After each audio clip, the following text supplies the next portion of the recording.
To measure your inseam, start with a pair of pants that fit you well and are similar to the style of pants you're shopping for. Fold the pants in half on a flat surface. Then, lift the top leg over the waist.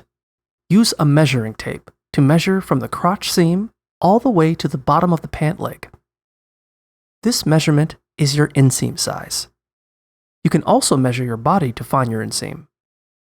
Stand up straight in front of a mirror. It's best to do this in your underwear, so you get an accurate measurement. Hold a rolled up tape measure in one hand and place the end where your thigh meets your groin. Then, unroll the tape measure and slowly lower it down to your ankles, keeping it close to your leg. Stop once it reaches your ankle or whatever point you want your pants to fall at. Note the measurement on the tape measure. This is your inseam size.